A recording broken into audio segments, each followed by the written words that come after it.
Bienvenue à toutes et à tous, et puis surtout bienvenue à notre invité aujourd'hui qui nous fait le plaisir d'être là.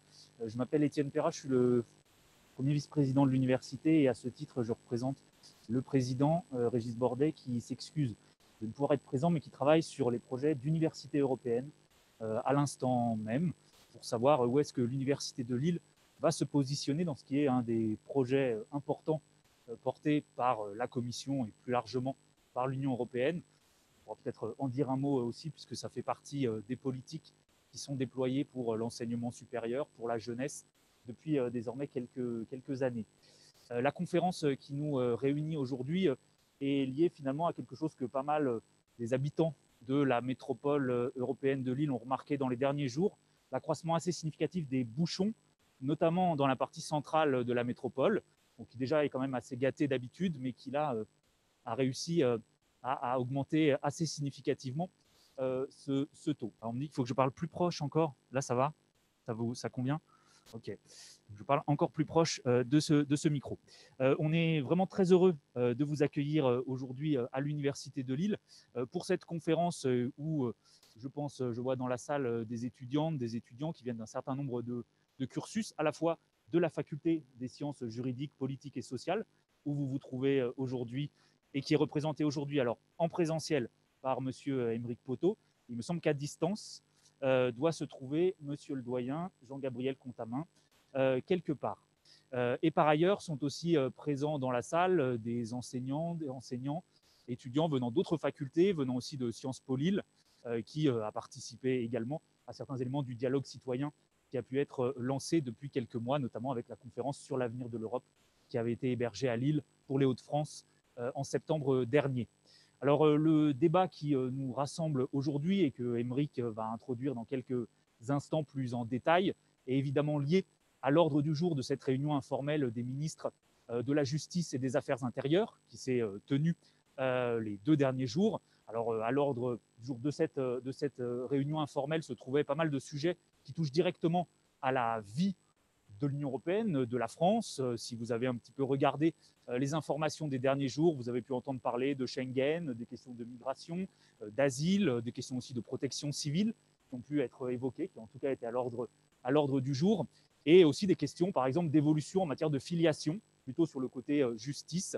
Donc beaucoup de questions qui touchent assez directement à la vie de nos sociétés et qui touchent particulièrement peut-être, et c'est ce qui nous rassemble aujourd'hui, une métropole comme celle de Lille, qui, par sa situation, par sa nature, par son histoire, est évidemment une métropole européenne et très touchée par ces questions frontalières.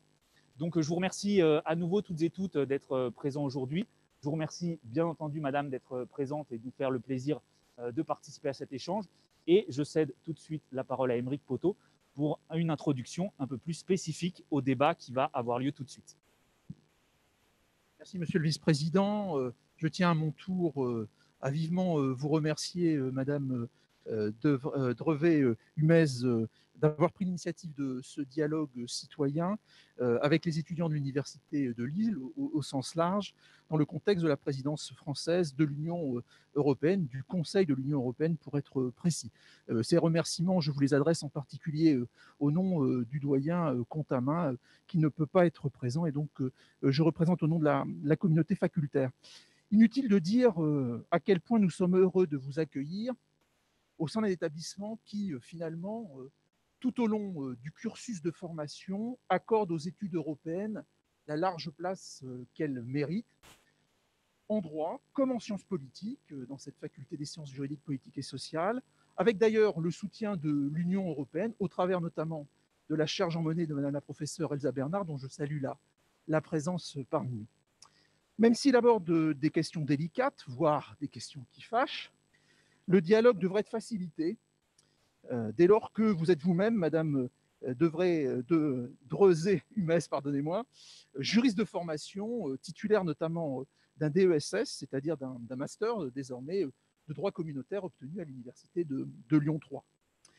Forte de cette spécialisation, vous avez embrassé une brillante carrière d'administratrice à la Commission européenne, d'abord à la DG Environnement durant une dizaine d'années, pour enfin rejoindre le secrétariat général de la Commission européenne, où en qualité de chef d'unité, vous avez manifestement contribué à faire vivre la collégialité et la coordination des membres de l'institution, sur le plan politique en particulier. C'est fort donc d'une solide expérience tant technique que politique des questions européennes qu'à l'avant-veille de la présidence française, à l'été 2021, la présidente de la Commission vous a nommé chef de sa représentation en France. Votre parcours comme vos responsabilités laisse donc augurer d'un dialogue particulièrement fructueux et instructif. À cet égard, je souhaiterais, sans abuser du temps qui nous est imparti, de souligner à quel point les échanges, les débats sur les questions européennes s'avèrent indispensables au stade qu'a atteint l'intégration européenne. Nous mesurons tous à quel point l'Union européenne est devenue, en droit comme en fait, un véritable pouvoir public commun qui est finalement invité, sommé de relever les défis auxquels le continent est confronté dans un monde en proie aux crises de toute nature. Même si elle demeure régie par le principe des compétences d'attribution, l'Union européenne au cours des 30 dernières années, a vu au cours des 30 dernières années le périmètre de ses responsabilités significativement élargi. Parallèlement, sa démocratisation s'est renforcée. Si l'Union demeure indéniablement une union d'États, elle a évidemment vu sa dimension populaire et citoyenne renforcée, à travers en particulier l'affermissement non seulement de la démocratie représentative, par le biais d'un Parlement élu au suffrage universel direct, mais aussi par le développement d'éléments épars de démocratie participative. Aussi perfectionné et incitatif qu'il soit, et indépendamment même des améliorations à venir, et sans doute souhaitables sur ce terrain, l'ensemble de ces dispositifs ne peuvent à eux seuls permettre l'émergence d'une véritable union citoyenne. En effet, celle-ci suppose, en outre, que les administrés, que les citoyens européens, dûment sensibilisés, informés, s'emparent de ces questions européennes, se les approprient, en débattent, de manière à ce que se constitue finalement une opinion publique, une véritable vie politique à l'échelle et citoyenne à l'échelle du continent. À l'instar de la conférence sur l'avenir de l'Europe, rappelée par Étienne Perra, le dialogue avec les citoyens instauré, conformément d'ailleurs au traité révisé, c'est désormais une obligation prévue par les traités, ce dialogue instauré par les institutions de l'Union européenne et singulièrement par la Commission européenne qui a des responsabilités particulières en la matière, est de nature à contribuer à cette appropriation et à cette légitimation. C'est dire à nouveau le plaisir et notre grande gratitude de vous accueillir pour cette manifestation permettant à l'institution européenne qui est investie de la promotion de l'intérêt général d'apporter une écoute attentive, en particulier à la jeunesse. Cette écoute s'avère en effet capitale, compte tenu du caractère par essence dynamique, évolutif de l'intégration européenne qui participe à la structuration de notre communauté de destin. Je vous souhaite encore bienvenue à l'Université de Lille et je vous cède immédiatement la parole en vous remerciant à nouveau.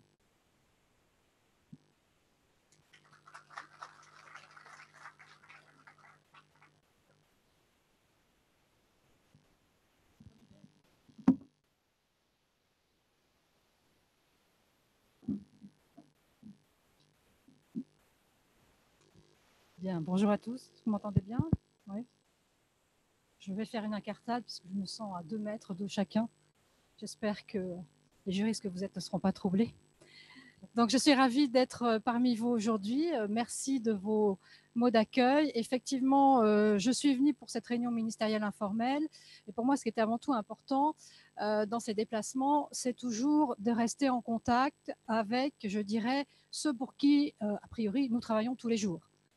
Les citoyens européens et en particulier la jeunesse, effectivement, parce que 2022 est l'année européenne de la jeunesse et surtout le projet européen est un projet de long terme, un projet vivant, un projet qui évolue et pour moi, il est vraiment primordial que ce soit avec la jeunesse qu'on dessine ce futur et donc l'essentiel, j'espère, du temps que nous aurons ensemble sera pour moi de vous écouter sur toutes les questions, même celles qui fâchent, comme on disait précédemment, il y en a toujours au niveau européen, pas seulement, mais c'est important. Le temps du débat est vraiment primordial, notamment pour réduire la distance qui est parfois vue avec l'Europe, comme on dit, ou Bruxelles, pour montrer les réalités. Si on prend par exemple l'ordre du jour de la réunion ministérielle que vous mentionniez, on est vraiment dans des domaines qui touchent votre vie de tous les jours, dans différentes fonctions, que vous soyez consommateur, puisqu'on parle de justice, et le fait que vraiment les droits européens ont été de plus en plus développés et promus au niveau européen, ou finalement au niveau communautaire, on voit que l'Europe a été un faiseur de normes, un standard setting, comme on dit actuellement, pour certains États membres qui n'avaient pas certaines protections en matière donc de consommation, de prêts, aussi dans la vie de tous les jours. Ça va du paiement des pensions alimentaires au mandat d'arrêt européen. On voyait notamment l'impact de ce type de choses qui est très réel et qui est souvent méconnu. C'est qu'il y a vraiment un avant et un après sur la remise de prévenus, par exemple, de 10 ans à quelques mois. Donc, c'est des choses très importantes qui vraiment touchent la vie des gens. Donc, je comprends que ça a touché votre vie au niveau des embouteillages, mais pas seulement. Il y a vraiment derrière des sujets qui sont au cœur vraiment de l'agenda européen et qui sont ciblés sur votre vie, vos droits, le fait de monter cette protection et de permettre l'exercice des différentes libertés. Aujourd'hui, c'était donc essentiellement sur les aspects plus de justice et un aspect peut-être qui vous touche dans votre vie quotidienne, l'incitation à la haine, notamment sur les réseaux sociaux. Donc, on a eu une présentation très intéressante de Madame la procureure du parquet spécialisé à Paris, avec des histoires qui ont été connues, je dirais, sur la place publique.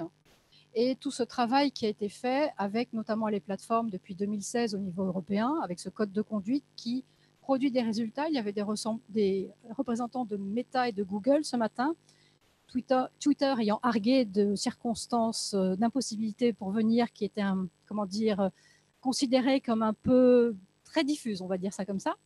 Mais en tout cas, ce qui était important, c'est de voir la volonté globale, que ce soit de la part des autorités ou des plateformes, d'avancer dans ces domaines-là, avec cette idée que les discours, cette ambiance délétère, surtout, elle produit des crimes, des attentats et des résultats dans la vraie vie et qui sont malheureusement très tangibles. Donc cette prise de conscience a beaucoup évolué. Comme je le disais, le code de conduite qui est en vigueur maintenant depuis 2016 a produit des résultats. Nous allons beaucoup plus loin encore avec la législation sur les services du marché du numérique qui sont actuellement en négociation entre le Parlement et le Conseil, avec l'idée que vraiment tout ce qui est illicite, je dirais, dans la vraie vie, est aussi illicite en ligne. Et cette protection, c'est une protection qui est pour chacun d'entre vous. Et je pense que c'était une dimension très importante des débats qu'il y a eu aujourd'hui.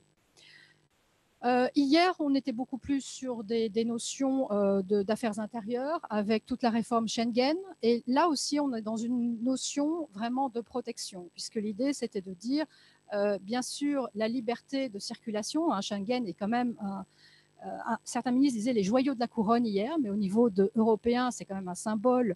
Je vais vous parler des temps que vous n'avez pas connus, mais quand on s'arrêtait encore en frontière entre France et Belgique, je n'irai pas beaucoup plus loin. Voilà, c'est quelque chose qui est devenu naturel pour vous, a fortiori. Mais évidemment, avec la pandémie et autres, on a vu l'impact concret de certaines mesures, soit pour la circulation des personnes, soit des marchandises. Et là, on a une rupture dans le marché intérieur qui fait, par exemple, qu'on n'avait pas accès à certains adjuvants pour faire des tests ou des choses comme ça. Donc, des choses extrêmement concrètes qui montrent l'importance et les apports du marché intérieur dans la vraie vie, je dirais par la négative en l'occurrence. Mais en tout cas, c'est des éléments qui nous permettent de réfléchir justement sur cette importance du marché intérieur. Au-delà peut-être de ce qu'on a vu, comme on pourrait voir comme des incantations, c'est des réalités qui ont été très tangibles pendant cette pandémie. Donc, la volonté d'assurer une sécurité qui est le pendant des libertés qu'on peut avoir de circulation et autres dans cet espace intérieur. Donc, vous le savez, c'est des dossiers assez difficiles, et notamment suite à la crise des migrants depuis 2015. Et vous avez bien sûr vu tous les débats sur ce qu'on appelle traditionnellement sur ce sujet l'équilibre entre responsabilité et solidarité. Pourquoi ? Parce qu'effectivement, tout le monde n'était pas égal dans la crise, suivant que le pays était un pays de première ligne ou pas.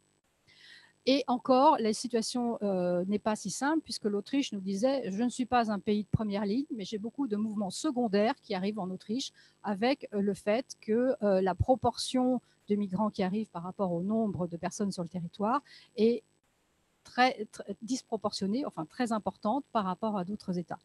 Donc pour l'instant, puisque la Commission a fait une proposition en 2020, si on est en 2022 et que je ne vous dis pas que c'est résolu, c'est que vous pouvez voir, ça témoigne des tensions sur ces sujets entre ces différentes tendances qu'il y a eu. À l'époque, vous vous souvenez peut-être, il y a eu des volontés d'établir des relocalisations des migrants arrivés dans un État membre. Il y a eu des partages qui se sont faits et puis d'autres États qui ont dit non, on ne va absolument pas suivre cette voie. Donc on continue à travailler là-dessus. L'approche de la présidence française actuellement, puisqu'il y a beaucoup d'aspects là-dessus, c'est de dire, bon, on n'arrivera pas à résoudre l'ensemble des dossiers du pacte migration et asile, on va y aller petit à petit. La première chose, c'est rétablir la confiance, parce que dans une union à 27, la confiance, c'est primordial. Bien sûr, on doit négocier, bien sûr, il y a des règles des votes et autres, mais si déjà on a confiance dans ce que le partenaire de l'autre pays fait ou pas, on aborde la discussion de manière différente. Et donc, un des éléments de cette confiance, c'est le processus de filtrage en entrée des frontières, par exemple, qui permettent de dire, voilà, moi j'ai confiance qu'à l'entrée en Grèce, puisque ça a été un des sujets, les filtrages sont faits correctement et dès lors qu'il y a des mouvements et des relocalisations de migrants, je sais exactement que ça, c'est une personne qui doit être protégée ou pas. Donc, cette approche va se faire petit à petit avec l'idée qu'en mettant cette approche des petits pas et des clauses pour voir si ça fonctionne, on va pouvoir avancer sur l'ensemble du paquet, mais comme je disais, de manière totalement graduelle. Donc c'est ça qui a été discuté hier avec une volonté claire hein, de dire voilà, on est tous conscients que ça n'avance pas, mais donc cette approche graduelle, on va essayer de la faire ensemble. L'autre dimension que vous avez vue, je suppose, dans la presse énormément, c'est la dimension politique sur la gestion de Schengen. Parce qu'effectivement, quand vous voyez le code Schengen, vous avez déjà beaucoup de choses techniques, hein, pratiques, et il y avait un sentiment de désappropriation du politique. Donc la présidence française et le président Macron est venu à Tourcoing avant-hier soir, oui, pour faire ce débat justement avec les ministres. C'était assez intéressant d'avoir cet échange. C'était de dire oui, il faut remettre du politique et vraiment qu'il y a un sentiment d'appartenance au niveau du politique et qu'on ne laisse pas uniquement les débats techniques qui doivent néanmoins avoir lieu hein, sur Schengen, mais quand il faut le trancher au niveau politique. Alors après, le diable étant dans les détails, bien sûr, comme il y a déjà un conseil, une formation du conseil pour ça, la question c'est de dire cet organe de pilotage politique, quelle forme ça va prendre, quelle concurrence ou non précisément avec le Conseil qui s'en occupe. Bon, ça va être discuté, mais en tout cas, c'est l'approche française qui a été proposée aux autres États membres de dire, voilà, on remet du politique et on y va de manière graduelle. Donc voilà, c'était les sujets de ces 2 jours. Moins ce que j'ai raté en venant vous voir, mais vous m'excuserez. Et je voulais peut-être vous rappeler dans ce contexte de la présidence française du Conseil de l'Union européenne. Alors, je ne vais pas revenir aux fondamentaux, encore que quand je vois certaines publications, y compris dans certains journaux qui ne sont pas de base, on va dire, le nombre de conseils de l'Europe que j'ai lus où, en prenant la présidence de l'Union, la France prend la présidence du commandement intégré de l'OTAN, autre perle. Donc je me dis que des fois, on a quand même besoin de pédagogie, ce qui est d'ailleurs un des cœurs de métier de la représentation de la Commission en France, et dans tous les autres États membres d'ailleurs. Mais juste pour rappeler un petit peu le contexte, donc on parle du Conseil des ministres, c'est-à-dire que les 10 formations qui sont à Bruxelles vont être présidées dans leur formation formelle, hein, puisque là on est en informel sur ce week-end. Non, pas le week-end encore, mais sur ces 2 jours. Un ministre va présider, donc par exemple Barbara Pompili va présider le Conseil environnement. C'est ça. Il y a, vous le savez, un président du Conseil européen, hein, on est en post-Lisbonne, on a une présidente de la Commission européenne, donc les présidences de 6 mois du Conseil, c'est une présidence en rotation et c'est de la présidence des formations ministérielles au niveau du Conseil. Alors, ça donne quel avantage, pouvoir, voyons, je ne sais pas quel est le meilleur terme, mais déjà, il y a une possibilité pour le pays qui assure la présidence de choisir ses priorités, donc de définir un agenda dans un cadre beaucoup plus large. Je vous passerai les détails, mais il y a un programme stratégique du Conseil à l'aune de 5 ans à chaque mandature de la Commission. mais de mettre l'accent sur des sujets qui sont parlants pour cette présidence. Donc, vous avez sans doute vu le triptyque de la présidence française, relance, appartenance, puissance. Et dans cette déclinaison, on retrouve aussi cette notion que vous avez sûrement beaucoup entendu parler d'autonomie stratégique ou de souveraineté que l'on décline bien sûr au niveau géopolitique, mais aussi par exemple dans l'agenda numérique, le fait de dire bien on veut avoir la maîtrise sur nos valeurs, y compris au niveau numérique, que ce soit en termes de protection des données personnelles, ou est-ce qu'on autorise Huawei ou pas à mettre des câbles et participer notamment au système public. Donc ça, c'est un volet qui est décliné par la France. Aussi, l'accès, bien sûr, aux matières premières, et que ce soit ou des terres rares, ou ce type d'éléments, comme on l'a vu avec les difficultés pour accéder aux microprocesseurs et faire des batteries, des batteries électriques et autres types de produits. Et ça, on l'a vu de manière cruciale pendant la pandémie.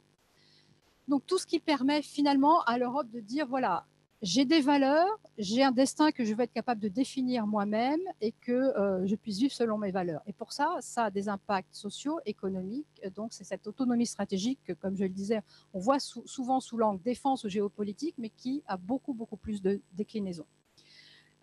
Au-delà donc du numérique, par exemple, il y a, la présidence française a aussi annoncé au niveau des investissements la définition d'un modèle de croissance européen. Il y aura un sommet les 10 et 11 mars là-dessus.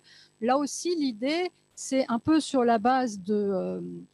je cherche le kakémono qui n'est pas là, mais donc le grand financement qu'il y a eu après la pandémie de 800 milliards d'euros, Next Generation EU, l'idée c'est vraiment de dire aussi, est-ce qu'on est sûr qu'on a une Europe qui est prête pour l'avenir? Est-ce qu'il y a assez d'investissements dans des domaines qui sont porteurs, que ce soit en matière d'emploi ou à nouveau d'autonomie stratégique pour avoir des batteries pour nos voitures électriques sans dépendre uniquement de pays tiers?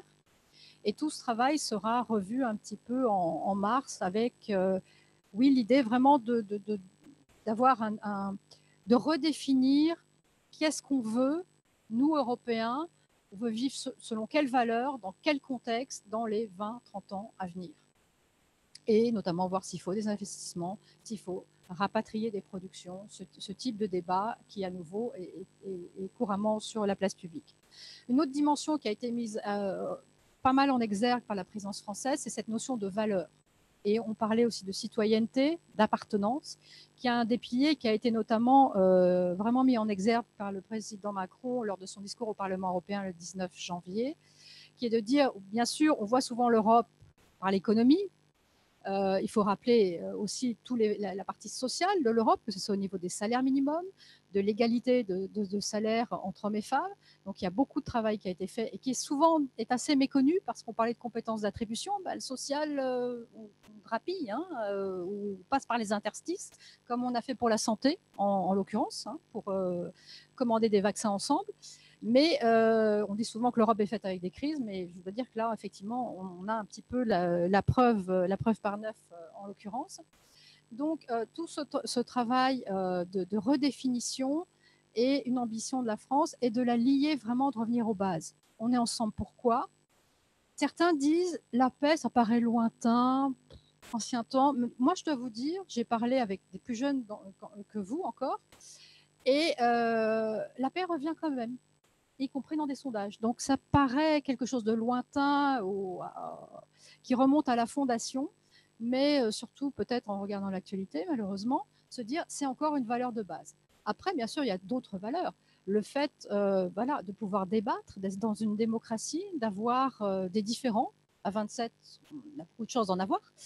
Mais on avance ensemble parce qu'on s'assure qu'on a un socle commun.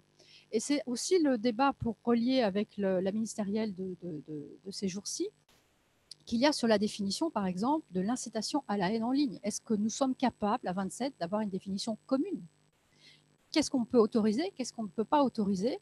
Et à partir de là, mettre un corpus juridique pour éviter et agir et protéger les victimes si quelque chose se passe. Donc cette dimension, je pense, est très importante à souligner. c'est ça aussi qui crée le sentiment d'appartenance, au-delà, je dirais, de la citoyenneté européenne qui est rattachée à un certain nombre de droits, hein, tels que le fait, si vous êtes dans un pays où il n'y a pas de protection consulaire française, vous pouvez avoir la protection consulaire d'un autre État membre. Mais au-delà de ça, c'est vraiment de renforcer aussi ce sentiment d'appartenance et de se dire, nous sommes dans une communauté, au-delà de droits, de communauté de valeurs, où on peut débattre, où on peut être protégé. Et ça, je pense que c'est assez intéressant, ce troisième pilier mis en avant par la présidence française, aussi parce que lorsqu'on fait des consultations, notamment auprès de vous, les plus jeunes, on voit bien sûr le changement climatique qui est très élevé dans vos préoccupations, mais justement cette notion de valeur aussi.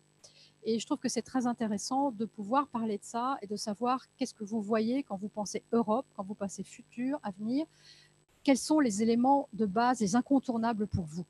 C'est pour vraiment une ossature pour pouvoir construire ce modèle européen à 10, 20, 30 ans avec vous.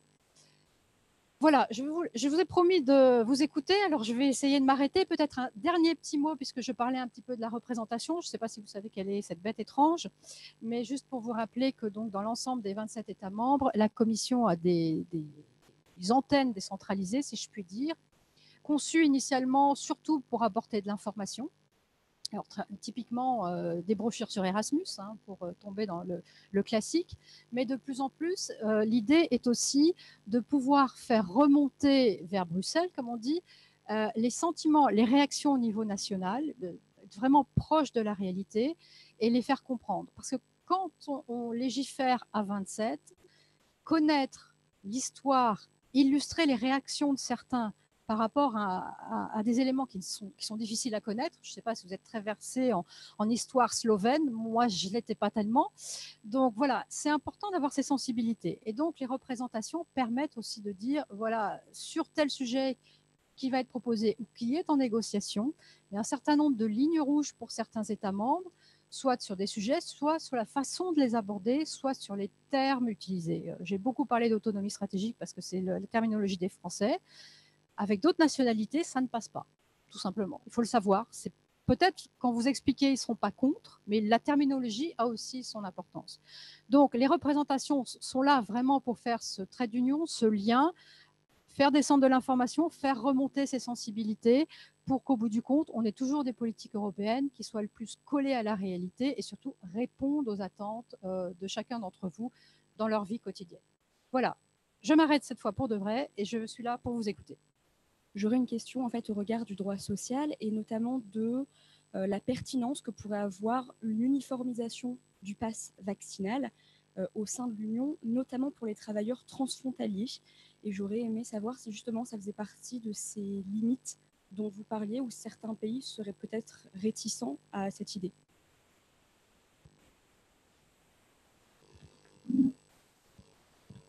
Alors, quelque part, il est harmonisé, le pass vaccinal, en tout cas au niveau de l'approche, de la réglementation et du technique, puisque ce que vous utilisez, ça a été fait au niveau de la Commission pour avoir ce système notamment de franchissement des frontières. Après, il y a la question de leur utilisation interne et d'autres mesures.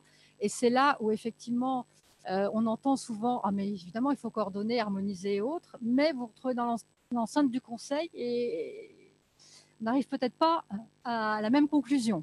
Donc, il y a des sensibilités. Je pense qu'on a fait très clairement beaucoup de progrès depuis le début, hein, parce qu'au début, on le sait tous, hein, ça a été assez chaotique au niveau des replis et des réactions aux frontières.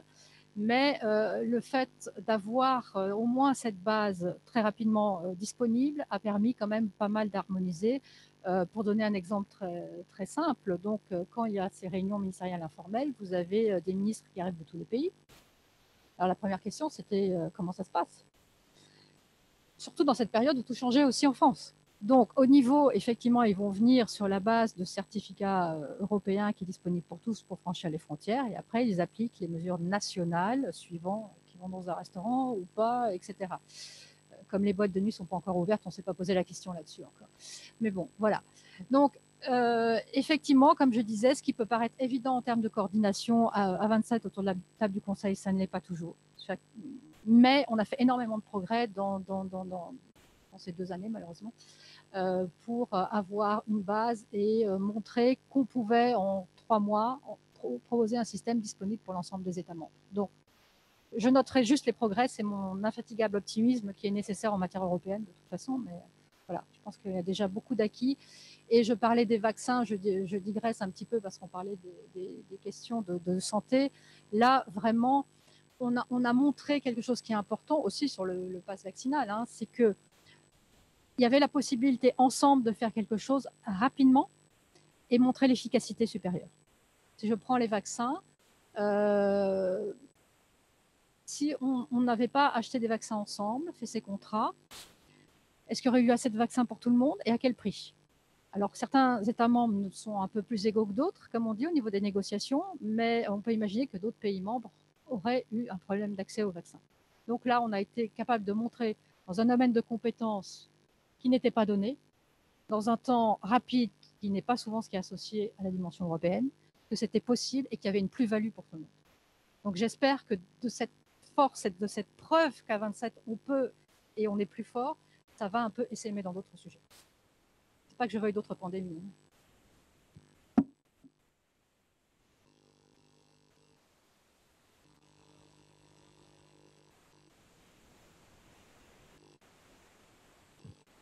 Merci. Donc bonjour, donc je m'appelle Lola. Je suis étudiante en droit européen et j'ai plusieurs petites questions grandes. Donc l'un des premiers thèmes, c'est cette fameuse année européenne de la jeunesse, qui est une année très importante.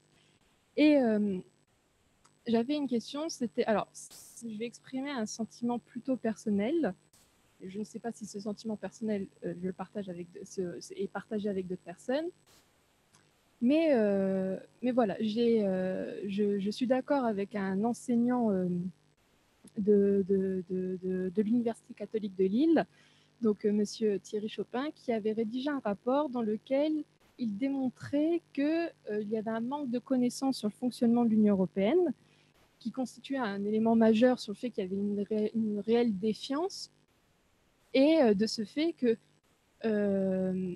c'était l'école, donc la compétence scolaire, qui pouvait amener aux jeunes français de développer ce sentiment de citoyenneté européenne et un sentiment de rattachement à l'Europe. Et donc finalement, c'est l'éducation qui constitue vraiment une condition indispensable. Et donc, ma question est... Donc finalement, cette dimension européenne, le fait d'ancrer la dimension européenne dans l'enseignement supérieur, parce que moi, à l'heure actuelle, oui, je l'étudie, mais c'est parce que je suis dans l'enseignement à la fac, et ben finalement, je trouve qu'elle manque, et c'est plutôt regrettable, parce que personnellement, j'ai commencé vraiment à développer de l'intérêt pour l'Union européenne, pour le système européen, etc., durant ma licence de droit, donc au moment où j'ai découvert la matière droit de l'Union européenne. Et donc, je voulais savoir, est-ce que la Commission avait une compétence dans le domaine de l'éducation pour opérer à une réelle éducation à l'Europe, partout en Europe et essentiellement en France, c'est ce qui manque. Et également, vous avez un rôle qui est très important, puisque vous êtes le lien entre les citoyens et Bruxelles, les citoyens. Mais est-ce que vous interagissez avec les autorités nationales pour bien sûr développer l'enseignement, pour développer une matière, une matière en rapport avec l'Europe dans l'enseignement, le collège, le lycée, et même dès les petits. Voilà.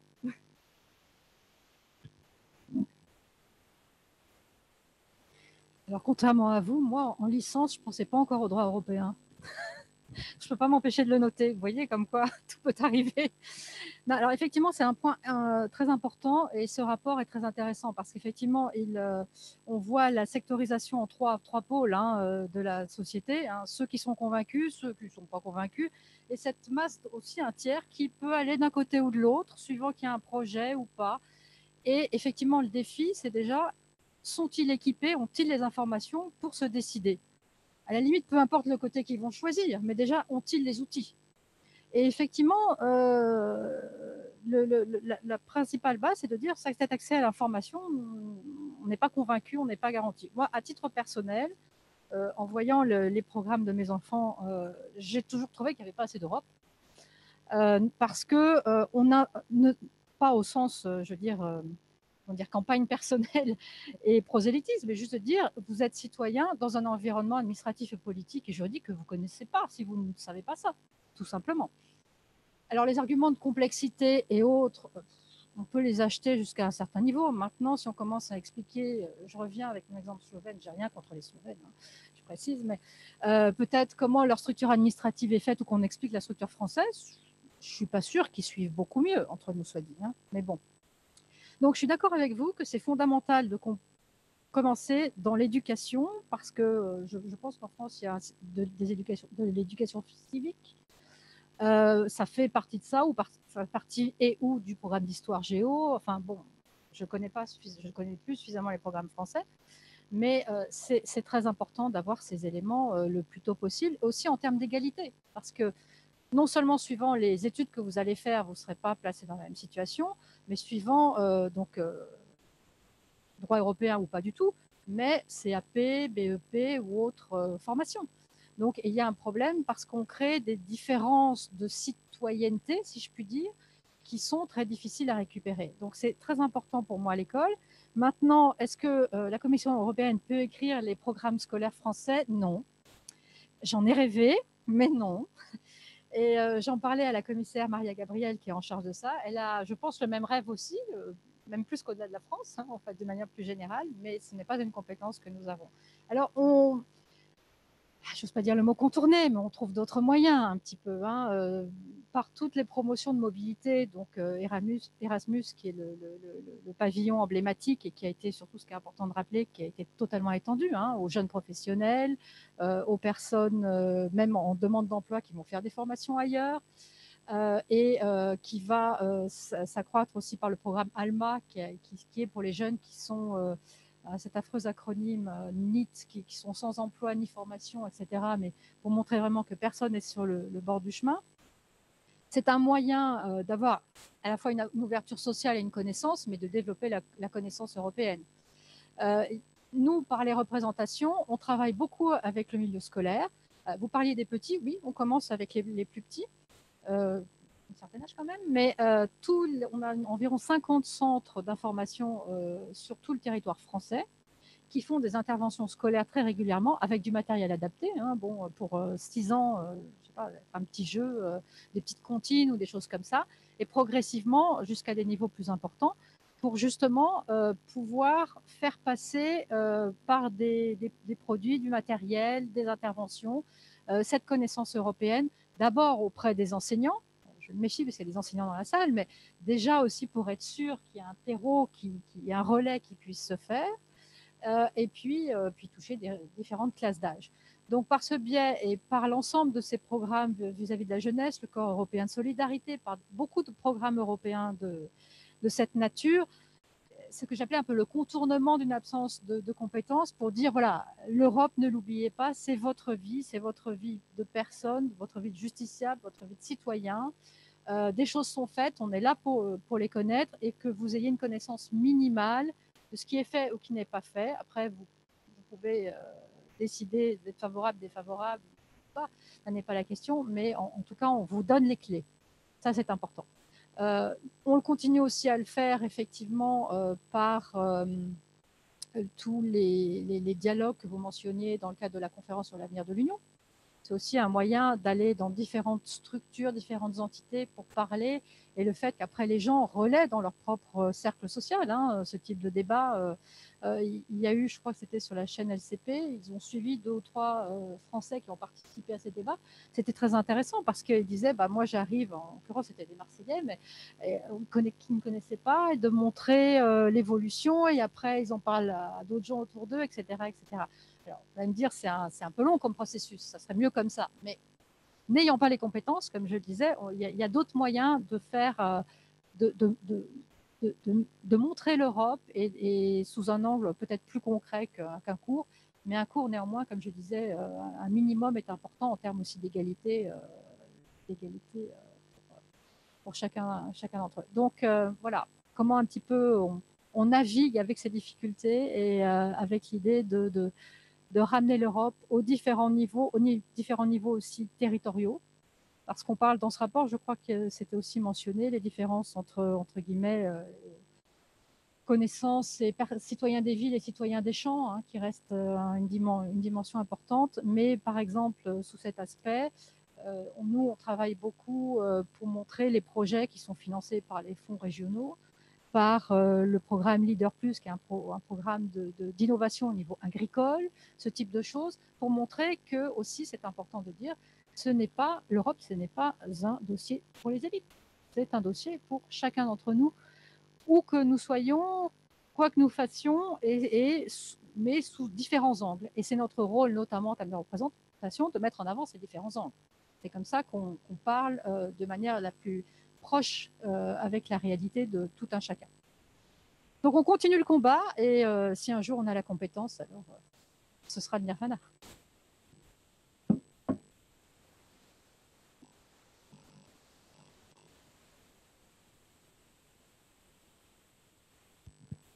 Bonjour madame. J'avais une question sur l'actualité.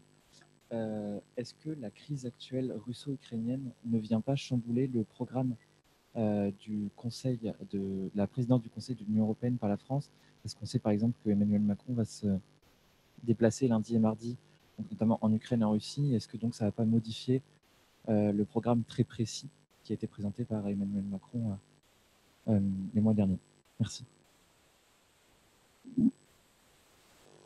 Je vous proposerais bien de vous dire de lui poser la question. Mais a priori, comme je disais, dès l'instant où la présidence du Conseil, c'est avant tout la présidence par les ministres, ce type, et toute la même machinerie, hein, c'est pas très joli à dire, mais qui y a derrière, notamment avec la représentation permanente de la France à Bruxelles, qui est vraiment dans les détails des réunions d'experts, des négociations sur les dossiers. Ce n'est pas le déplacement du président Macron qui va changer les choses. Bien sûr, ça veut dire qu'au niveau des sujets et du niveau où sont abordés les sujets, il y a un changement, puisqu'on voit bien qu'on discute à un niveau avec les USA, avec l'OTAN, et qu'il y a des réunions supplémentaires, mais à ce niveau-là. Mais au niveau de la programmation purement des propositions de la Commission qui sont sur la table et qui sont mises en haut de l'agenda pour les négociations entre Conseil et Parlement, il n'y a pas d'impact direct. On a parlé en 2008, présidence française, crise de la Géorgie. J'ose pas dire qu'à chaque présidence française, il y a quelque chose. Je voudrais pas en faire un modèle. Mais voilà, ça fait partie, je dirais, ça fait partie de la réalité de pouvoir gérer ça. Et ça peut aussi abonder dans le sens de l'agenda qui a été mis sur la table, puisque cet agenda d'autonomie, malheureusement, je dirais, est illustré. Que ce soit pour l'instrumentalisation de la fourniture de gaz, les prix de l'énergie, voilà, on est aussi à plein quelque part dans l'agenda et les priorités de la présidence française.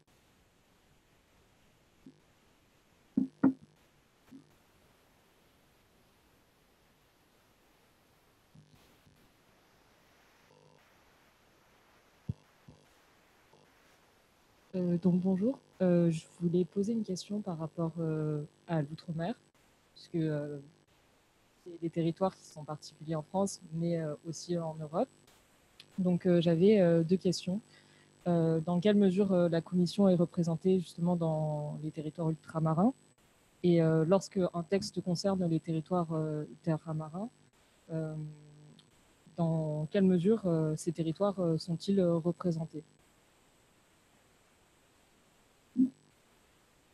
Alors pour votre première question, depuis cette année, nous avons je parlais d'une cinquantaine de centres d'information européens répartis sur le territoire français. Nous en avons maintenant 2 dans les territoires ultramarins, à La Réunion et en Martinique. François, c'est Martinique, hein, je ne me trompe pas? Non? C'est Martinique, hein? Ouais, c'est Martinique, voilà. J'attends avec impatience d'aller les inaugurer, hein. Bon. On peut attendre. Non, mais c'était très important pour nous. Donc, ces centres sont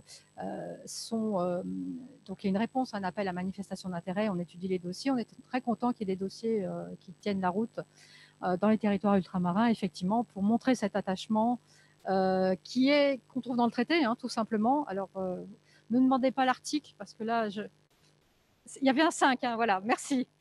C'est très utile, hein, d'avoir ce partenariat. Et qui, effectivement, la dimension des régions ultrapériphériques est prise en compte dans pas mal de politiques. Il y a une espèce de je ne trouve pas le mot français, streamlining. Donc vraiment, c'est des notions, dire on va prendre l'impact sur ces régions pour voir comment mieux adapter la stratégie. D'ailleurs, il y a une stratégie des régions ultrapériphériques qui va être révisée cette année. Je pense, grosso modo, au printemps, elle sera proposée.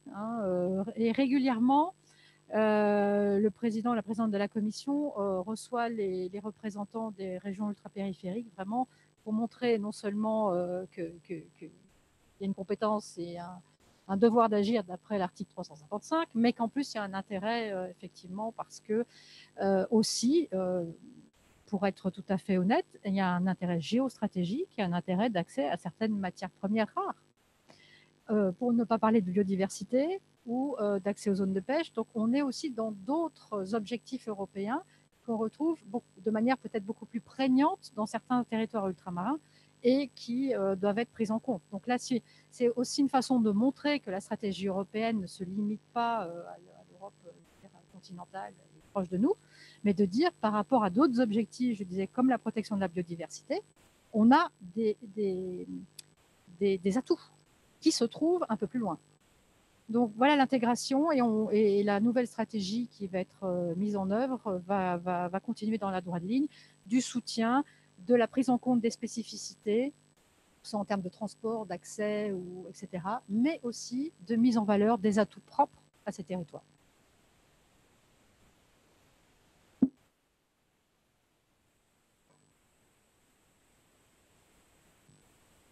Liminaire, vous nous avez exprimé que les priorités de la France au cours de cette présidence se résument brièvement par la mise en place du DSA, d'une politique sociale européenne, d'une politique de défense et la révision et la refonte, en quelque sorte, de l'espace Schengen. Mais quand on parle d'année européenne de la jeunesse, le sujet qui me semble être prioritaire et qui me vient en premier à l'esprit est celui de l'écologie et de la réforme de notre système économique et de notre système de consommation. De fait, je me demande quel projet réellement efficace la France souhaite-t-elle pousser au sein de l'Union européenne dans le cadre du développement durable et du Green Deal, comme par exemple en faire la mise en place d'une taxe carbone aux frontières, et comment s'opère la conciliation avec les États membres lorsqu'ils participent à titre individuel depuis plusieurs décennies dans des sommets comme la COP21, la COP23 ou d'autres sommets précédents qui se multiplient, mais dont les résultats se font toujours attendre, alors que les rapports sont toujours plus alarmistes, comme le rapport du GIEC en 2021. Alors, j'ai cité quelques exemples, pas l'ensemble des priorités de la présidence française. Et j'ajouterais que je ne suis pas porte-parole de la présidence française non plus, mais l'agenda climatique, vous l'avez noté, est une des grandes priorités de cette commission. Enfin, ce n'est pas nouveau, mais particulièrement mise en avant par la présidente von der Leyen, avec le pacte vert, avec la présentation 14 juillet dernier du paquet Fit for 55, ajustement à 55. Je n'arrive pas avec le français, je ne sais pas ce que vous en pensez. Enfin bon, pour mettre vraiment en musique ce qui est un engagement, puisque pour la première fois, l'Union européenne a inscrit dans la loi le fait d'être neutre climatiquement à l'horizon 2050. Après, il faut décliner tout ça en pratique, d'où ce paquet de 13 propositions au 14 juillet. La France, pour revenir sur les priorités de la présidence, a notamment souligné qu'elle était un soutien du pacte vert. Évidemment, comme je disais, avec toutes ces propositions, c'est un large paquet. Donc, bien sûr, toutes ne vont pas être négociées pendant cette présidence.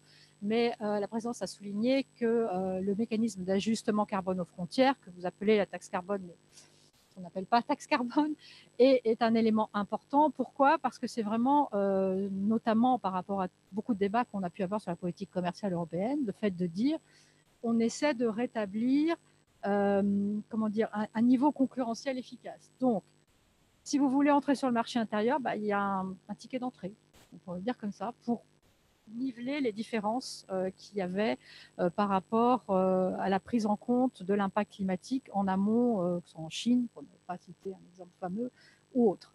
Donc ça, c'est vraiment une des priorités.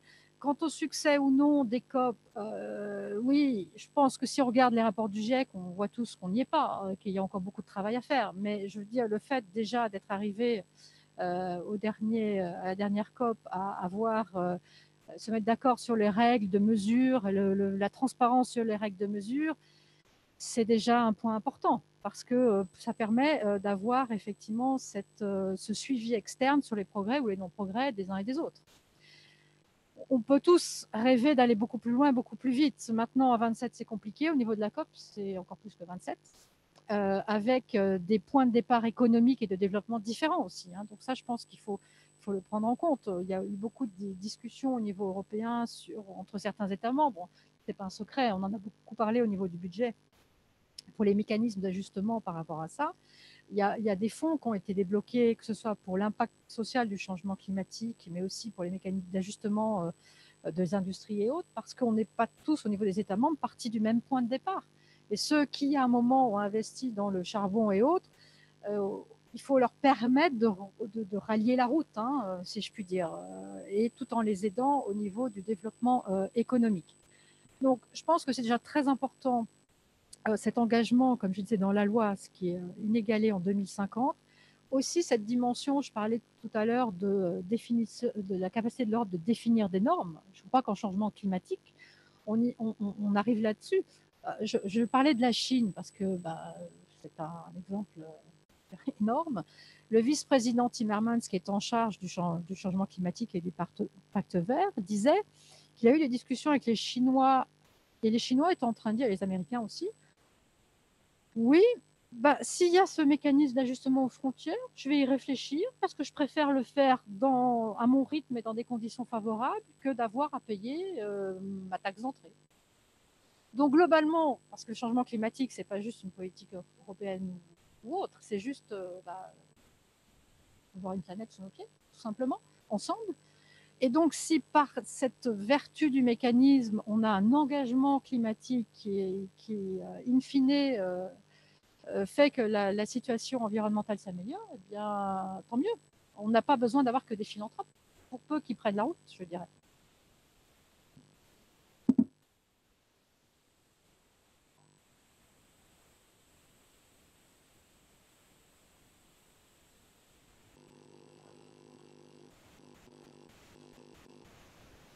Rapport en fait au positionnement du marché européen, notamment sur ce qui était des matières premières. Et donc on a vu les plans d'action de la Commission sur le lithium, tout ça, il y a 2 ans, il me semble. Je voulais savoir si c'est quelque chose qui était au cœur de cette relance pour les prochaines années. Est-ce que au niveau de l'approvisionnement, c'est quelque chose qui est au cœur des débats et qui nous permettrait justement d'aller vers une transition écologique européenne? Voilà.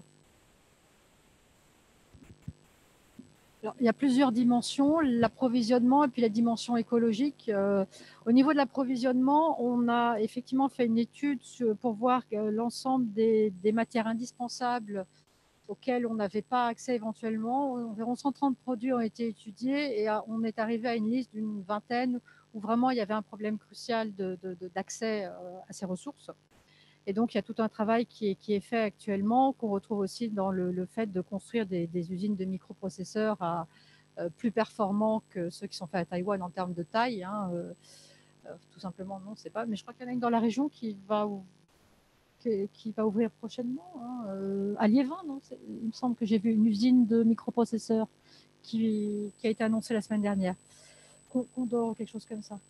Donc là, effectivement, il y a toute cette réflexion qui continue à être faite. Aussi, dans les négociations, par exemple, je parlais de politique commerciale un peu plus tôt, on a souvent tendance à caricaturer, mais l'accès, par exemple, à certaines terres rares ou autres matières premières fait partie de certaines négociations commerciales aussi. Donc ça, c'est une réflexion qui est en cours. Effectivement, être sûr qu'on a les moyens de continuer à se développer et à développer selon notre modèle. On en revient à ça. Au niveau de la prise en compte peut-être plus écologique ou d'autres valeurs, je ne sais pas si votre question va jusque-là, mais il y a tout ce travail aussi qui est fait sur la non-importation, par exemple, de produits issus de la déforestation, le fait aussi de bannir tout produit qui implique le travail des enfants. Et ça, c'était des engagements de la présidente lorsqu'elle est arrivée. La proposition pour la déforestation est sur la table. L'autre est en train d'être travaillée. Il y a encore beaucoup de propositions qui vont arriver cette année sur la responsabilité des entreprises, ce qu'on appelle en anglais due diligence, le long de leur chaîne d'approvisionnement, parce qu'effectivement, on peut être bien, mais faire semblant de ne pas voir ce qui est fait au niveau en dessous. Donc, il y a quand même toute une réflexion à la fois sur l'approvisionnement, les modèles et aussi les valeurs je parlais de valeurs plutôt, qu'on retrouve dans notre modèle économique aussi et qu'on essaie de propager au-delà des frontières de l'Union européenne.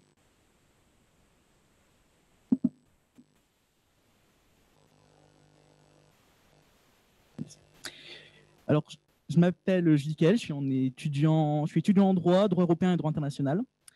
Nous voyons aujourd'hui qu'il y a des difficultés à poursuivre une intégration européenne qui peut sembler divisée par une vision fédéraliste ou une coopération entre États, et assez sensible depuis le refus de certains pays, dont je ne citerai pas, du traité pour une constitution européenne en 2005. Donc, ma question est, quelle est votre vision sur l'avenir des institutions européennes? Je vous remercie. Vous voulez dire, est-ce que je pense avoir un travail dans 10 ans? Bien. Écoutez, moi j'ai tendance à dire, j'ai dit que j'étais une optimiste, mais aussi une pragmatique. Je disais tout à l'heure que je ne suis peut-être pas venue au droit européen au niveau de la licence, donc peut-être pas par, je disais en disant l'approche conceptuelle, mais par la réalité et le fait de se laisser convaincre, soit par des gens, soit par des actions, soit par des résultats. Et le débat fédéralisme ou d'autres débats comme ça, j'ai envie de dire, bon, laissons-le de côté. Bon, on revient un peu aux fondamentaux en disant ça, en parlant plutôt de projets, de réalisations concrètes, hein, ça rappelle quelque chose. Mais je pense, pour revenir à ce que je disais tout à l'heure sur les vaccins, sur la réalité de la santé, finalement, ça n'a pas vieilli puisqu'on montre que c'est par là peut-être qu'on est beaucoup plus efficace et on est plus dans la démonstration que dans l'évangélisation, si je puis dire, à l'extrême. Donc, je ne serais pas pessimiste là-dessus. Oui, il y a des réticences, oui, il y a des différences, bien sûr. On parlait en matière notamment de Schengen, la nécessité de reconstruire la confiance et de se comprendre, de pouvoir dialoguer. Il y a encore du travail à faire là-dessus, mais je crois que tout le monde est prêt à rouvrir ce dialogue. La présidence française a annoncé dans ce cadre-là, pour parler de l'état de droit, notamment qu'ils allaient avoir au Conseil Affaires Générales de début mars une discussion très ouverte avec l'ensemble des États membres pour dire, bon, on a des mécanismes, on est tous d'accord, il y a l'article 7, très bien, sortons de là, qu'est-ce qu'on veut vraiment? Qu'est-ce qui marche, qu'est-ce qui ne marche pas? Quand tout le monde est rentré dans l'Union, ben voilà, il a signé pour l'article 2 aussi. Donc on en est où? Qu'est-ce qui ne va pas? Comment on avance ensemble? Et je pense que c'est sain d'avoir ce type de moment politique et un peu existentiel pour voir comment repartir de là avec ces réalisations qui complètent et qui permettent d'objectiver le discours, qui ne doit pas être abandonné, mais c'est comme quand dans le cadre de la conférence sur l'avenir de l'Europe, on dit réforme des traités ou pas. On verra.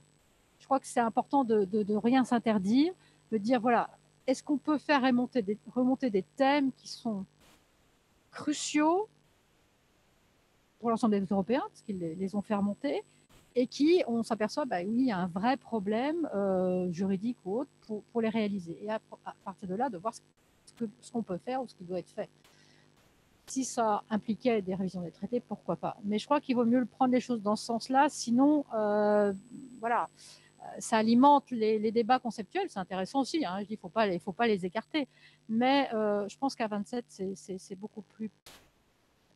On peut mieux avancer en se regardant finalement en face sur quelques sujets bien ciblés avec des conclusions un peu plus opérationnelles pour essayer d'avancer sur ces sujets et reconstruire cette confiance et ce langage commun qui va nous permettre d'avancer ensemble.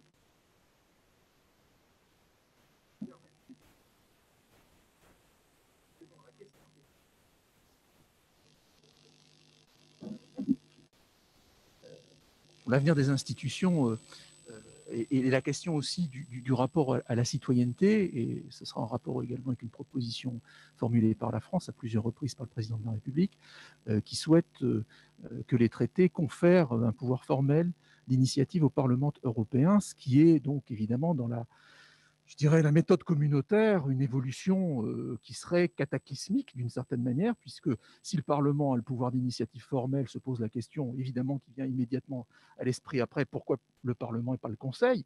Et si pas le Conseil, ensuite, la question de l'initiative citoyenne, comment on la réaligne par rapport à ça, et ensuite même les partenaires sociaux, finalement, puisqu'il y a de la jurisprudence récente de la Cour de justice qui aligne son appréhension des choses par rapport au fait que c'est le monopole d'initiative de la Commission, donc qui serait en cause. Alors comment vous voyez les choses, vous qui avez été au plus haut niveau finalement auprès du collège des commissaires et sur le plan politique en particulier.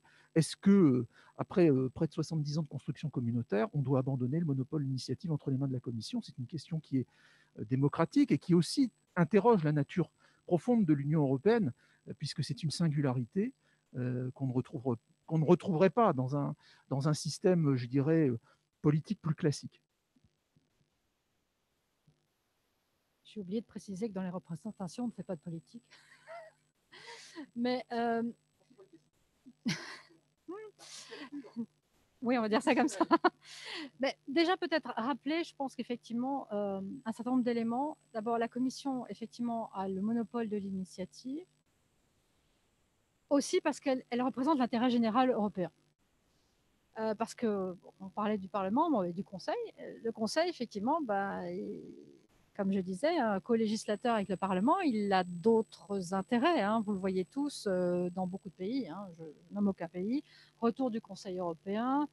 Oui, j'ai gagné, on a marqué des points. Ou non, mais c'est la faute de la Commission. C'est un grand standard.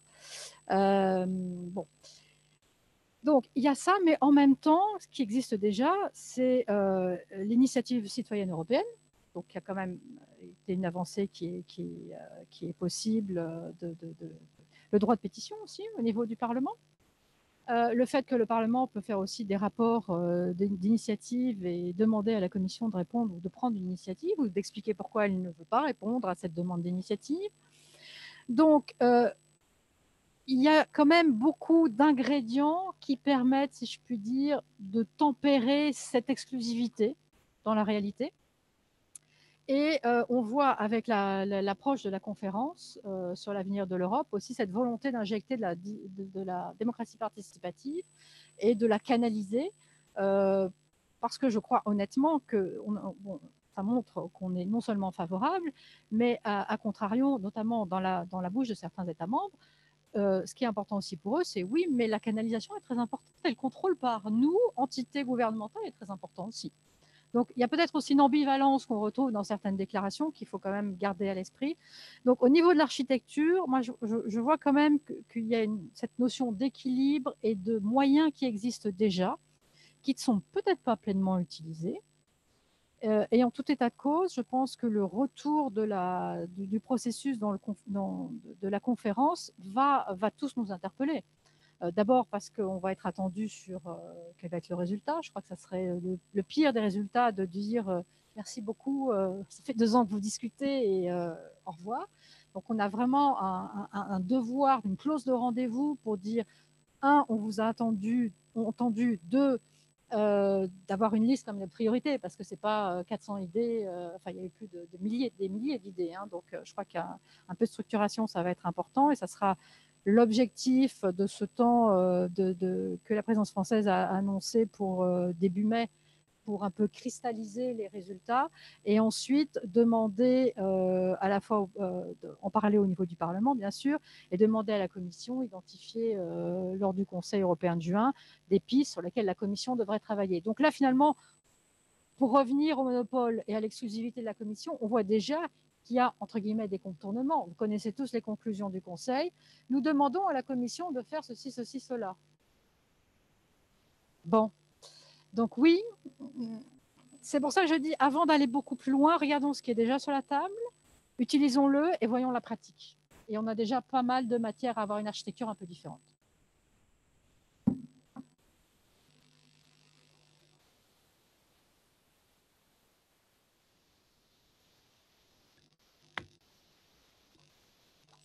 Bonjour, je m'appelle Adam Eluassi du Master Affaires européennes. Alors tout à l'heure, vous nous parliez de la représentation de Google et de Meta. J'imagine que la représentation, vous faites sans doute référence à des chargés d'affaires publiques. Vous nous parliez aussi du paquet DMA-DSA et monsieur le professeur Poteau nous disait que la Commission européenne avait ce monopole de l'initiative. Un fait, depuis un rapport du CEO, nous savons que le budget alloué au lobby du numérique a quadruplé, passant à la première position, ayant totalement dépassé les 2 industries qui étaient en tête, à savoir la pétrochimie et l'agroalimentaire. Étant donné ce monopole d'initiative, j'imagine que ce budget alloué au lobby est essentiellement centré sur la Commission européenne et plus particulièrement sur la Direction générale de la concurrence. Est-ce que d'abord vous confirmez que ce lobby est centré sur des administrations de l'Union européenne et plus sur le Parlement européen? Et comment se traduit dans les faits ces pratiques d'influence sur des administrateurs qui sont censés être apolitiques? Alors, je voudrais déjà revenir un peu sur cette notion de lobby, parce que lobby égale mal. Enfin, je dis ça comme ça. Maintenant, on a beaucoup développé ce qu'on appelle une consultation des parties prenantes dans la façon de faire. Et je pense honnêtement qu'on nous reprochait de ne pas le faire. Maintenant, ce qui est important dans cette notion, c'est l'équilibre, la transparence et de voir les différents pouvoirs en jeu. Quand je travaillais à la Direction générale de l'environnement, oui, on voyait des chimistes, mais on voyait des ONG, on voyait des partenaires sociaux. Voilà. Ce qui était important, c'est d'avoir toute la palette des intérêts, et pas au sens négatif, hein, je veux dire la réalité d'un business ou la réalité d'un impact qui n'est pas vu, ce type de choses. C'est important que cette connaissance remonte vers les fonctionnaires qui vont écrire le projet de loi. Parce que sinon, je veux dire, si on faisait ça dans une bulle désincarnée, à juste titre, vous nous diriez, mais qui êtes-vous pour connaître tous les sujets, écrire des lois dans tel ou tel système?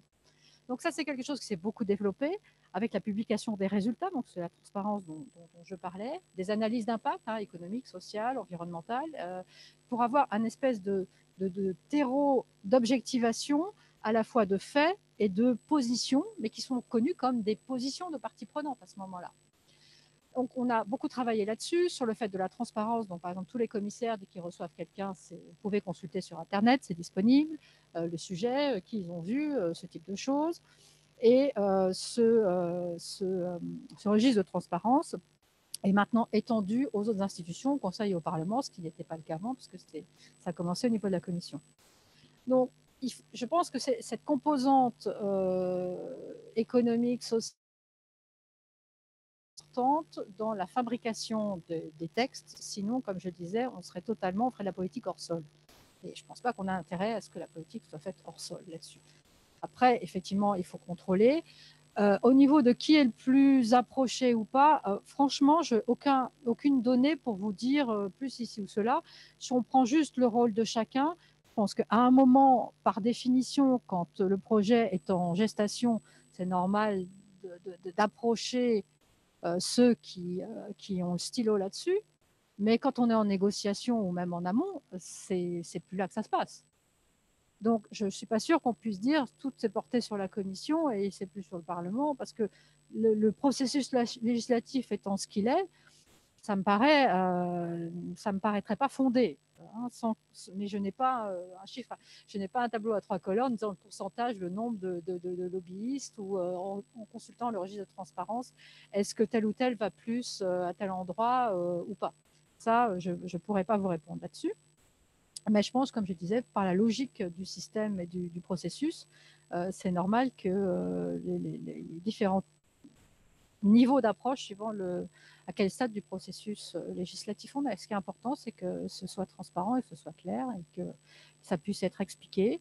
Comme je disais, les analyses d'impact sont très importantes. Au niveau du Conseil et du Parlement, il n'y a pas la même exigence, c'est-à-dire quand un amendement est fait, la modification, par exemple, de l'impact social ou économique n'est pas recalculée de leur côté. C'est une demande qui a été faite par certains.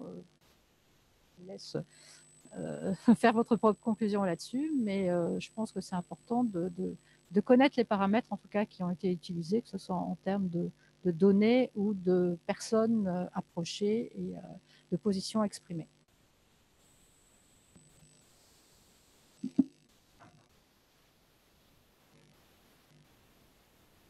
Moi, j'ai une question sur les Balkans occidentaux. Je travaille dessus dans le cadre de mon mémoire de master de recherche. Et donc, je m'interrogeais parce que dans les priorités de la présidence française, on parle de réengagement dans les Balkans occidentaux, ce qui, je vous avoue, m'a un peu étonnée, étant donné que la France a pendant été très longtemps assez hostile à la politique d'élargissement. Et donc, du coup, ma question, c'est qu'est-ce qu'on veut dire par réengagement dans les Balkans occidentaux et dans quels aspects, et voilà, qu'est-ce qu'attend la France de tout ça? Merci. Je vais encore être obligée de vous dire demander à la France, mais non, mais pour avoir vu l'évolution de ce débat, bon, les positions sur l'élargissement sont connues hein, de beaucoup d'États membres, donc je ne reviendrai pas là-dessus, effectivement.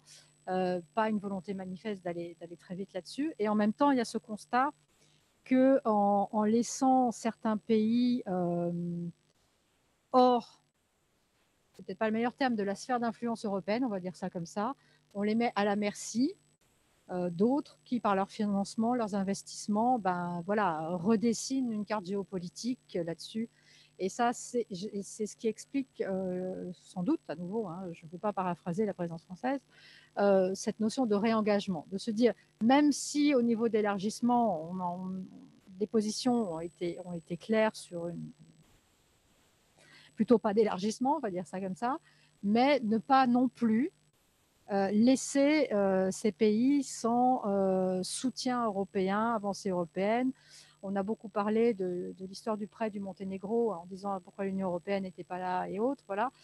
Ce type de débat, de les reprendre pour essayer de voir quel type de liens on pourrait tisser au-delà des liens d'élargissement, au-delà des négociations et ce type de choses, justement, pour ne pas alimenter cette redéfinition géopolitique qui est faite par d'autres.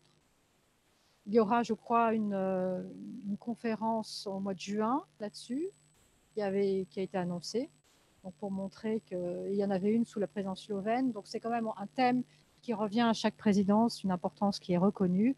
Maintenant, il faut redéfinir cette relation dans le cadre de cette volonté de beaucoup d'États membres de ne pas enclencher l'élargissement, comme ça a été clairement indiqué, mais de trouver une nouvelle voie.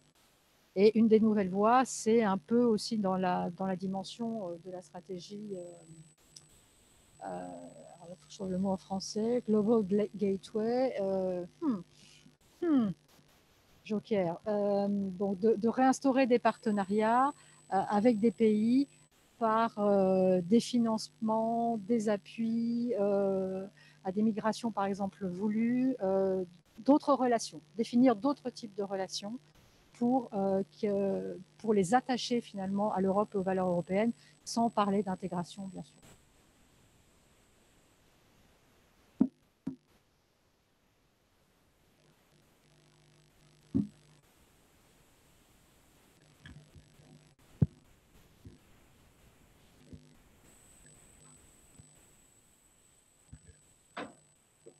Donc bonjour, je m'appelle Rémi, je suis en 3e année de licence de sciences politiques. Et tout à l'heure, vous parliez de valeurs européennes, d'idées européennes. Et on a vu ces derniers mois, ces dernières années, des idées, des valeurs divergentes se développer, notamment chez certains pays de l'Est, pour ne pas les citer.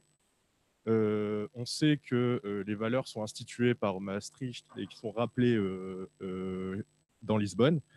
Et donc, quand on voit le cas de ces pays et quand on voit également récemment la difficulté qu'a la Commission européenne à répondre à cette crise des valeurs européennes, est-ce que, tout simplement, je viens de me trahir, mais ne sommes-nous pas dans une crise des valeurs européennes et de son identité en général? Merci. Alors, on pourrait dire on se rend peut-être compte qu'on a des identités un peu diverses, mais à savoir, est-ce qu'on ne peut pas avoir une identité commune au-delà de ça, quelles que soient les sensibilités? Bon, pour les cas que vous ne citez pas de la Hongrie et de la Pologne, ce que nous faisons clairement par rapport à nos pouvoirs, hein, je rappelle la formule que la Commission est aussi gardienne des traités. Et là, on voit la plénitude du terme, c'est-à-dire que beaucoup d'infractions ont été lancées, hein, dans le cas de la Pologne, par exemple, sur les menaces d'indépendance à l'autorité judiciaire, hein, le fait de demander le changement de la législation de la chambre disciplinaire qui fait que des juges étaient démis de leurs fonctions pour tout sauf des choses avérées. Donc là, on est vraiment dans notre rôle de dire, voilà, là, on franchit une limite. On est là pour comme je disais, assurer la plénitude des traités. Et les infractions ont été lancées sans problème. Donc, enfin, sans problème. Je veux dire, ont été lancées, ont été suivies. La Pologne, dans d'autres cas, est soumise maintenant à des amendes de la Cour de justice pour non-application de certaines de ces décisions après ces infractions. Donc, difficultés, oui. Les difficultés sont prises à bras-le-corps précisément parce que c'est des valeurs et qu'on est sur le cœur, hein, le socle de ce qui nous rassemble. L'état de droit, je mentionnais tout à l'heure les débats au sein du Conseil dans le cadre de l'article 7 aussi qui ont lieu. Donc, la panoplie juridique est utilisée. Après, maintenant, c'est effectivement l'idée de redéfinir le débat. Il faut voir aussi dans certains pays, il y a, c'est pas moi qui le dis, c'est des sondages ou d'autres, ou des manifestations que l'on voit. On voit un différentiel entre des positions officielles gouvernementales et une population aussi. Alors, comment on résout cette quadrature du cercle? Bon, vous savez que dans certains de ces pays, il y aura des élections très prochainement. Donc, tout le monde regarde un petit peu du côté des élections là-dessus. Mais par exemple, pour avoir moi pas mal de collègues polonais, je peux vous dire qu'à l'époque, ils disaient mais nous on est dans la rue parce qu'on se sent en danger au niveau démocratique par rapport à ce qu'on a vécu. Donc ça, c'est aussi des réalités que l'on entend et auxquelles on répond au niveau européen par les moyens, je disais, juridiques qui sont à la fois notre droit et notre devoir surtout d'agir là-dessus. Donc, crise, difficulté, oui, une vie de couple à 27, c'est pas facile, hein, je peux pas dire autrement. Donc, mais on s'en occupe. Quand je disais quand les lignes juridiques sont franchies, on voit clairement qu'on agit. Hein, c'est pas, on essaie pas d'atermoiement, c'est fait.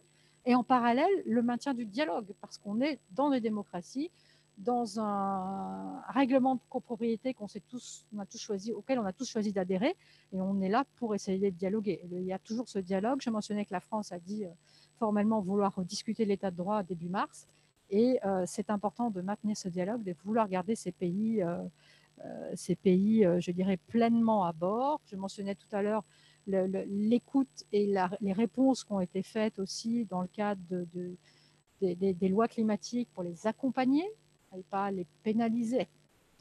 Donc voilà, je crois que c'est toute cette démarche européenne qui veut aussi qu'on remette souvent le métier sur la table et qu'on y aille ensemble, mais en étant clair qu'il y a des valeurs à ne pas dépasser. Si c'est dépassé, alors effectivement, on prend des mesures.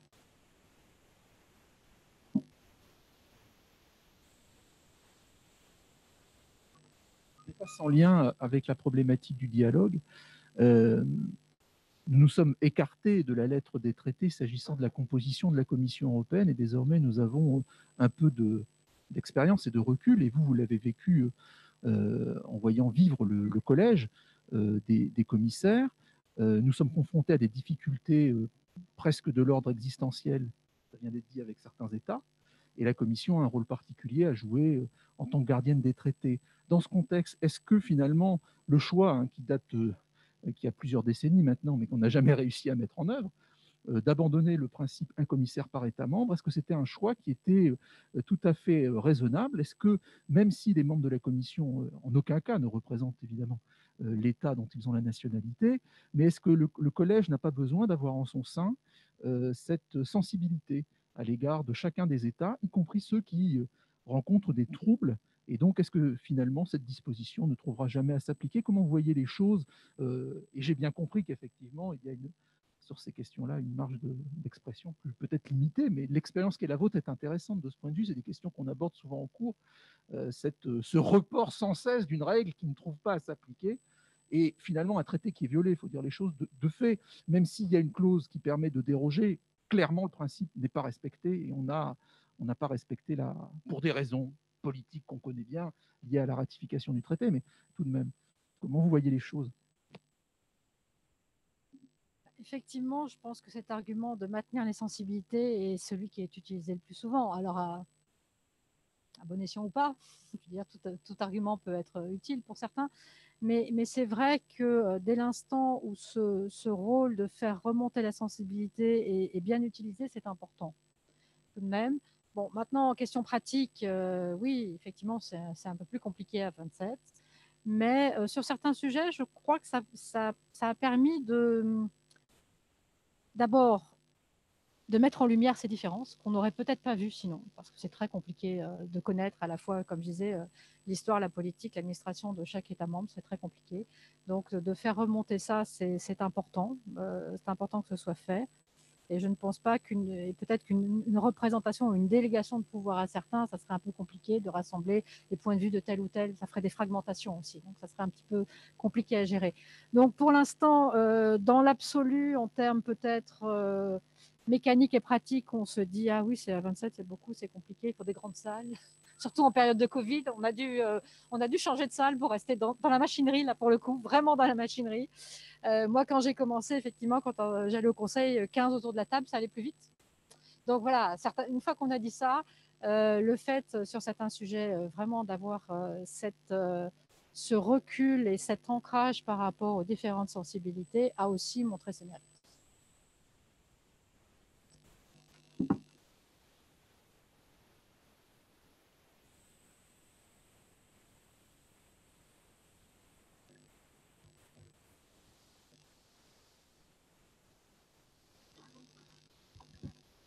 Bonjour, moi j'avais une question par rapport à la protection des consommateurs.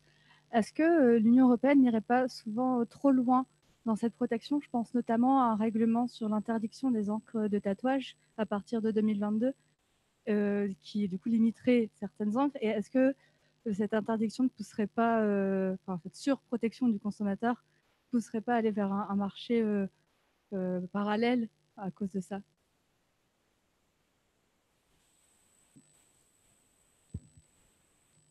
En matière de réglementation et de normalisation, bon, il y a eu beaucoup de mythes là-dessus, ça fait partie des mythes fameux. D'ailleurs, je vous invite à regarder, si vous ne connaissez pas, les décodeurs de l'Europe qu'on trouve sur notre site et où on a battu en brèche un certain nombre de mythes sur l'Union européenne qui va sur l'euro fait augmenter le prix de la baguette de pain. Je ne sais pas si on a fait la courbure des concombres comme c'était à l'époque, mais bon, voilà.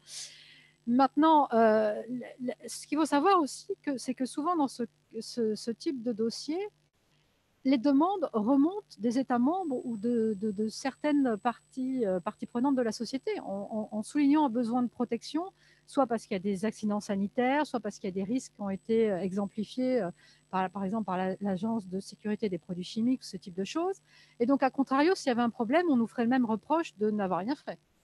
Donc, c'est toujours difficile là-dessus, mais il faut savoir qu'il y a pas mal de demandes. On l'a vu dans des fois, des campagnes nationales contre telle ou telle normalisation. Et quand vous regardez dans les comités d'experts, vous apercevez que certains des représentants des mêmes États membres avaient demandé à ce que la Commission étudie tel ou tel produit pour voir leur innocuité ou pas et prenne éventuellement une législation. Donc, il faut reprendre peut-être chaque dossier là-dessus. Comme je disais, ce n'est pas un matin un fonctionnaire un peu mal éveillé qui dit « Tiens, si je m'occupais de ceci ou de cela ». Derrière, il y a des demandes ou des données scientifiques qui disent qu'il y a un problème dans des domaines où on doit agir pour protéger la santé, des aspects phytosanitaires ou je ne sais quoi. Donc, il faut un petit peu relativiser là-dessus sur la source et comment dire, la folie maniaque de normalisation qu'on nous prête souvent.